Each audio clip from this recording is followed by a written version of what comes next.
Okay, welcome back. We're going to do section 3.9 today, and your goal is to solve a system of equations by using an inverse matrix. So we've already actually learned how to solve matrices, or not matrices, how to solve a system of equations. We did it by graphing, we did it by substitution, elimination, and now we're going to set up some matrices in order to solve our systems. So first you've got some steps. Go ahead and copy those down. Might want to pause the video. Okay, now that you're done copying those down, let's go ahead and try it.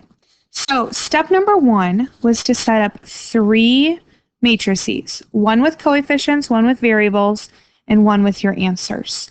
So first one, coefficients. Remember, coefficients are the numbers that are in front of your variables. So we have 3, 4, -2, and then we got an invisible one there.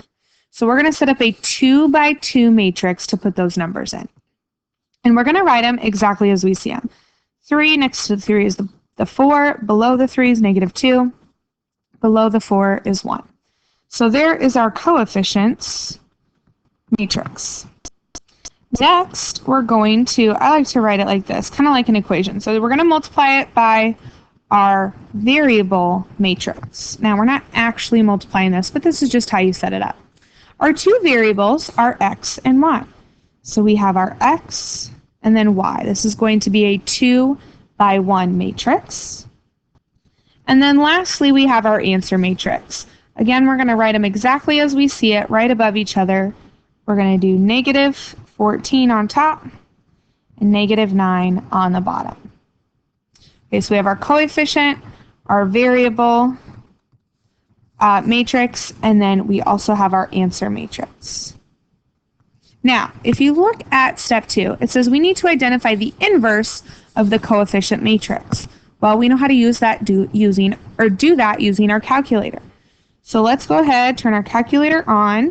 Remember, we always want to clear that mem before we start. So we're going to do second mem, number 7, clear all RAM, and reset. You don't want to trust that bozo who was doing it before you. So let's go ahead and go into matrix now that we've cleared that all out. And we want to enter this coefficient matrix. I'm going to enter this as matrix A. So we're going to go to edit, matrix A. We want a 2 by 2. So we're going to enter in 3, 4, -2, and 1. All right, so there's our coefficient matrix. So now it said that we wanted the inverse of our coefficient matrix. So let's go ahead and find the inverse. We do our second matrix, and we want to find our inverse of matrix. We want to find the inverse of matrix A. Now I'm not going to click enter yet. If you did, it's fine, but I'm not going to click enter yet because in the next step we're going to multiply that inverse matrix times the answer matrix.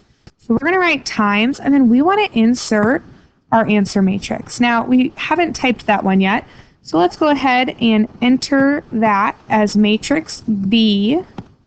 So I'm going to write a B here so I remember that this is my matrix B. And B is a 2-row, 1-column. And we have -14 and -9. All right, so we're going to do second, quit. All right, then we want to go back over here. I'm going to use my arrow to get over there. Let's go ahead and insert matrix B here. So our matrix B. Now we just click enter. Boom, those are my 2 answers. See how the X is on top? That means my X is on top. So my X value is 2 and my Y value is -5. So always write your answer as a point, 2, -5. Love it. Hopefully that's a little bit easier than using substitution or elimination. Okay, let's try our next example here. Example 2. Oh gosh, remember these? These were so fun, right? Well, when I told you that there was no easier way to solve them, I lied. There actually is an easier way to solve them. It's using our matrices. So let's go ahead and we're going to do the exact same thing. We're going to set up a coefficient matrix. We're going to set up a variable matrix. And we're going to set up our answer matrix. So since we have 3 equations and 3 variables, our coefficient matrix is going to be a 3 by 3. So we're going to do -3, -3, +3. And the next line we have -1. Oh, look, see how we have no b value? We have to put a 0 in here in the middle for b. Okay, so you can't put it on the end. You have to put it in here. Think of these as like all of the coefficients of the a's in this column, all of the coefficients of your b's in this column, all of the coefficients of your c's in this column.